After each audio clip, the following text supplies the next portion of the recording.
Welcome back to On Point. Scott Shapiro alongside James Scully. James, I'm filling in for Ed DeRosa, who's on the road at the Smarty Jones. We'll talk about this week's upcoming point race in a few moments. But first, let's take a look back at what you were able to see live, the Lecomte at Fairgrounds, War of Will with an impressive 4-length victory. What were your impressions of the winner? I really liked his performance. You know, fast track was a question mark with War of Will. Really bred for the turf, was a classy turf performer, broke his maiden on a sloppy track. So that was his first race on a fast track.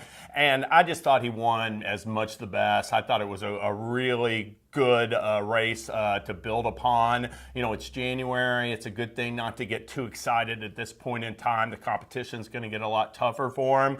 But Tyler Gaffalione always had a lot of horse on the back stretch, really just waiting, biding his time in third. When he unleashed him turning for home, he won for fun. And, you know, like I said, he'll need to keep moving forward. But I thought it was a really great race, you know, for your first dirt start. And his speed rating came back a little bit low, and 94. But I will say this: that weather was just so brutal there. That headwind, and you know, I don't know if you know. I thought all the speed ratings that day, win time, and some other nice stakes winners, their numbers were a little low. So I wondered if the conditions had something to do with it. Yeah, good point. Always take figures with a grain of salt on unique days like that. Yeah, it's hard to know exactly what kind of variable that is. I thought he finished really well. He didn't have an ideal voyage, was wide throughout. Certainly was a horse that I know I was willing to take a shot against at a short price. I believe you thought he was on the beatable side as well. So always eye-opening when you see something like that occur. A very impressive win, basically a one-horse race as I saw it.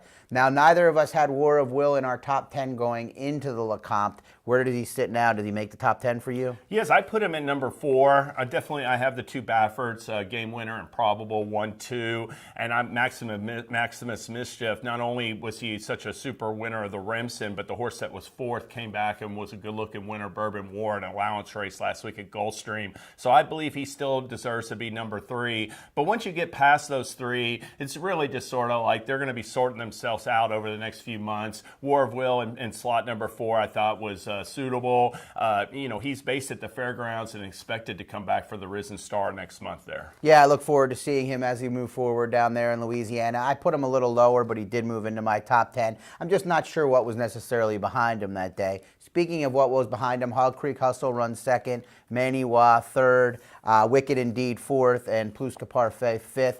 Any of those horses interest you at all as we move forward closer to the 1.25 mile first Saturday of May, or do you think they're more of also-rans, maybe second-tier type horses? I'm leaning towards the latter if those are the two criteria. Hog Creek Hustle, to me, he's by successful appeal. He ran a good race, but he got a good setup. He's going to be more of like a one-turn miler type in my eyes, and not sure how good he'll wind up eventually being. Manny Waugh, I will say this, he's by Well Take Charge, has a better pedigree. I don't think he's like a 1.25 mile type horse, but I do think there's some upside with him, and he could be like a real hard hitter right below, like, you know, the Triple Crown type horses. Yeah, he was highly regarded earlier in the last year by trainer Wayne Catalano. Has run a lot of races and tries hard. Really respect the effort he had. Now, Pluska Parfait, that was a bad return. It sort of like really put some doubt into like that Kentucky Jockey Club performance for both him and Signalman. Yeah, I agree. Really no excuse. Really was outkicked by Hog Creek Hustle, who, like you said, I have my questions on whether he's going to be finishing really with a lot of energy as the distances get further.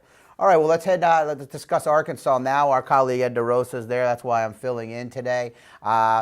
Pretty strong field. Looking forward to it. I'm once again not sure how many of these horses we can count on seeing as we move closer to the first Saturday in May. But what are your thoughts on this one? Yeah, I mean, that one-turn mile, it has a short stretch with the finish line at the 16th pole. That race has been won by some types that weren't real, like Kentucky Derby, 1.25 mile, you know, prospects.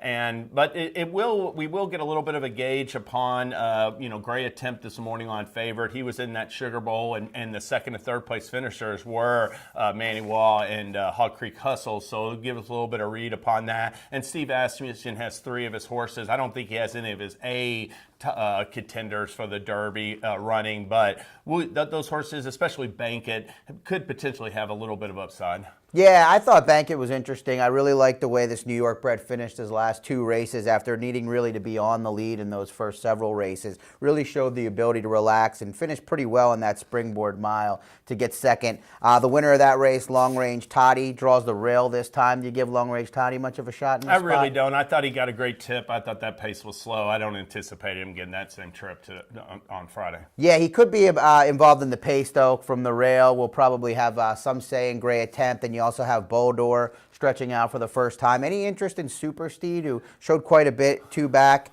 winning by 6 lengths, but that was sprinting from off the pace. I did like that race. I'm like the belief that Super Steed could be a talented horse. I got some questions whether he's there yet mentally, but that one, he dropped his first race, dropped that last race in the Sugar Bowl where he was 4th. Maybe the added ground, the mile distance will benefit him today. And like I said before, I just think I wonder if he's the kind of horse to me that has some potential down the road. And any of these horses in your top 10 at the moment heading into the Smarty Jones on Friday? No, none of them are. Yeah, I'm in the same boat, kind of a wait and see, watch this one. And you're picking here? It's a great attempt. I just think the last 2 years, uncontested, Marino went wire to wire in there. I could see I'm envisioning a similar trip. Yeah, and Jack Van Berg, who draws outside of another speed horse, is supposed to scratch, right, and opt for a spot on Saturday. Right, an allowance race. So that'll make things a little easier on Gray Attempt, who will draw outside of the field and likely have it his way on the front end. Right. All right, well, we'll be back soon with another On Points, but this week we got Smarty Jones. Get involved on Twin Spires.